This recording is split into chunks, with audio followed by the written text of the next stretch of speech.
Panvel highway साईडला आपण आहोत आता. पनवेल हायवे साईडला शिरगाव परिसरामध्ये जे भंगारचं गोडाऊन होतं त्याला एक भीषण आग लागल्याचं घटना आपल्या सर्वांसमोर आलेली आहे. कुठलीही जीवितहानी इथे झालेली नाही आहे, त्यामुळे कोणीही काळजी करू नका. परंतु हा आगीचा तांडव किती मोठा आहे ते आपण बघत आहात आणि अग्निशमन दलाच्या ज्या गाड्या आहेत त्या आता इथे पोहोचलेल्या आहेत. भरपूर वेळ झाला आणि साधारण अर्धा तास झाला असेल ही आग लागून इथे. दादा काही माहिती आहे, माहिती द्याल काही? काय आहे इथे, काय होतं इथे? ढाब्याला नाही लागली ना? बरोबर.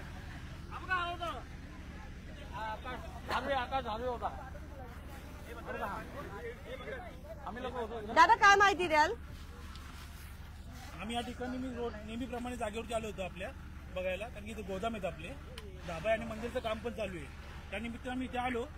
परंतु मी जसं माझ्या निदर्शन आलं की कोणतरी आग लावते, ती मी व्हिडिओ पण काढली. जाणून तिथे आग लावली गेली. तुम्ही आवाज पण दिला त्यांना, व्हिडिओ माझ्याकडे आहे. आवाज दिला की एवढी हवेचं प्रमाण एवढं होतं ना, आग एवढी फास्ट आली, आम्हाला काही सुचलंच नाही. तिथून ती आगीचं हे निघालं, इथं आग लागली लगेच. काय सामान आहे हा ज्याला आग लागली आहे? हे भंगारचं दुकान होतं. साईडला कोळशावाला त्यांचा ढाबा आहे. ढाब्याला काही नुकसान नाही झालं? भरपूर नुकसान झालं. माल होता 5-6 लाखाचा. तो आज माल घेऊन जाणार होता, त्याची ईद होती. तो दशेरा हम कल माल की जाता हूँ, ठीक आहे जा. आज इथे म्हणून तो घरी आला होता आजच्या दिवस. हे असं वाटतं कोणतरी असं जाणून आपल्याकडे बघूया.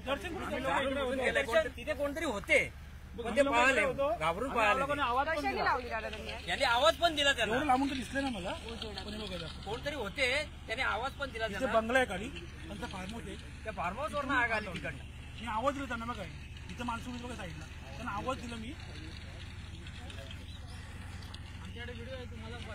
आम्ही इकडे होतो. इथे जे नागरिक आहेत जवळपासचे ते आपल्याला दाखवत आहेत. त्यांचं असं ते दाखवत आहेत की आग लावण्यात आली आहे.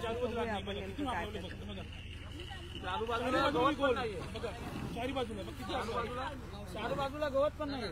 अजूनही याचे जे कारण आहे ते अस्पष्ट आहे. काय बोलतात मावशी? बाजूला काही यासाठी गवत नाही, बाजूला काय नाही. मुद्दाम कोणतं लावून दिले आणि केलं बाजूला सरकला.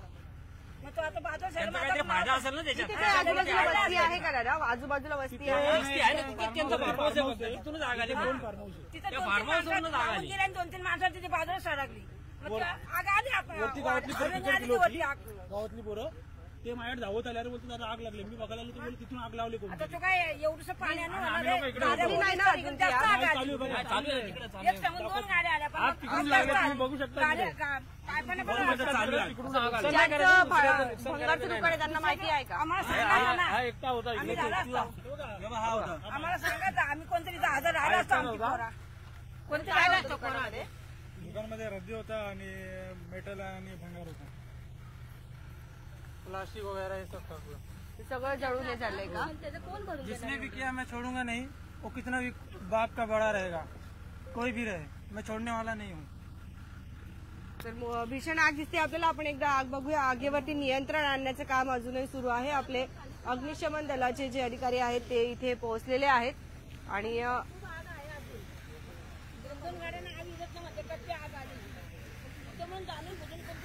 संपूर्ण जो भंगारचं गोडाऊन आहे ते इथे जळून राख होताना आपल्याला दिसत आहे.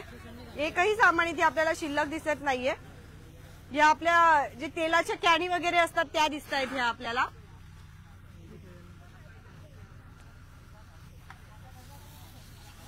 पूर्णच भंगारचं दुकान होतं का हे इथून इथपर्यंत? यहाँ से पूरा भंगार का ही था. हाँ. इसके अंदर प्लास्टिक है, पुट्टा है, रद्दी है और हम कुछ मेटल सामान था उसमें. तुम्ही हटवणार होते का ते आज? ये सब हम लोग साफ करने वाले थे ईद के बाद. हम लोग सोचे ईद के बाद ये सब माल बेचेंगे, हमको काम था, हम उसके हिसाब से रखे थे. लेकिन जिसने जलाया है उसे हम छोड़ने वाले नहीं है. आग बघत आहात आपण. काही जीवितहानी झालेली नाही आहे. कोणीही काळजी करू नका बदलापूरकरांनो. तर अतिशय भीषण अशी ही आग आपल्याला दिसते आहे आणि अग्निशमन दलाचे जे काय ते इथे आग विझवण्याचं काम हाती घेतलेलं आहे. त्यांनी आग विझवण्याचं काम ते करत आहेत त्यांचं. खाली आरामात बघा. शर्यतीचे प्रयत्न इथे सुरू आहे, तरी सुद्धा जास्त पुढे जाऊ नये आपण, कारण संपूर्ण तिथपर्यंत पेटलेला आहे. दादा तुम्ही इथे आलात तेव्हा खूप आग होती का अजून जास्त? तर जर आपण बघितलं दोन गाड्या तर इथे आलेल्या आहेत आतापर्यंत आणि त्यांचे शर्यतीचे प्रयत्न सुरू आहेत. की साधारण किती वेळ लागला आग विझवायला आपल्याला? अर्धा तास झाला ना? आपण बाहेर निघूया आता.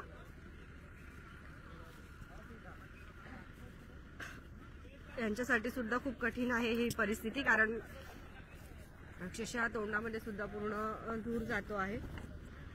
आगीचं जे कारण आहे अजूनही अस्पष्ट आहे. आग का लागली आहे ते अजूनही, आगीचं कारण अजूनही अस्पष्ट आहे. परंतु इथले जे भंगार ज्यांची दुकान होती ही, त्यांचं सांगण्यात ते असं सांगत आहेत की जाणून बुजून कोणीतरी आग लावलेली आहे. परंतु अजूनही याच्या मागचं जे कारण आहे आपल्यापर्यंत स्पष्ट झालेलं नाहीये. जर आपण बघितलं तर संपूर्ण रद्दी इथे आपल्याला राख होताना दिसते आहे. पूर्ण नुकसान झालेलं आहे त्यांचं इथे. किती वर्षापासून होती दादा तुमची दुकान इथे? हे बंगालचं गोडाऊन 2 साल इथूनच चालवायचे का तुम्ही? म्हणजे ये गोडाउन हम लोग माल ला के इधर स्टॉक करते थे. बदलापूरमध्ये दुसरीकडे आहेत का तुमचे दुकान? नहीं, आई लव गार्डन के सामने है. ते इथं गोडाऊन होतं ये तुमचं? हम लोग यहाँ पे हम लोग अपना लाते थे माल, अपना सेटिंग करते थे. मग आता तुम्ही सांगितलं का समोर मालक वगैरे कोण? तुम्हीच आहात का? हम ही खुद करते हैं. खरं तर जर आपण बघितलं तर हा प्रसंग. काय बोलणार मावशी? आमची ही पण आम्ही फारच विचारलं. ही जागा तुमची आहे का? आमची पूर्ण जागा तुमची आहे? हा, ही पूर्ण जागा आमची आहे. ही इथे काय होतं मावशी? इकडे काय आहे? यो का हा हे कोळशाचं आहे. कोळशाचं आहे. यो भांगाराचा होता. आपली जागा रिकामी राहायची म्हणून असं भरती नाही पोरेशी भारेली. ठीक आहे. लोकांचं या असं भरती. तिकडे अजूनही आग चालू आहे. जर आपण बघितलं तर तिकडची आग तर अजूनही विझलेली नाही आहे. थांबूया. बघत रहा आपले बदलापूर स्वप्नालीसह. धन्यवाद. बदलापूर पूर्व विभागामध्ये आपण सध्या आहोत. आता पनवेल हायवे साईडला शिरगाव परिसरामध्ये ही आग लागलेली आहे आणि जी मोठी आग होती तिच्यावरती नियंत्रण मिळवलेलं आहे. परंतु अद्यापही जर आपण बघितलं तर मागे अजून सुद्धा आपल्याला आग जी आहे आगीचं तांडव दिसत आहे आणि ती विझवण्यासाठी आपले जे अग्निशमन दलाचे अधिकारी आहेत, अग्निशमन दलाचे जे त्यांच्याकडनं इथे परिपूर्ण असे शर्यतीचे प्रयत्न करण्यात येत आहे.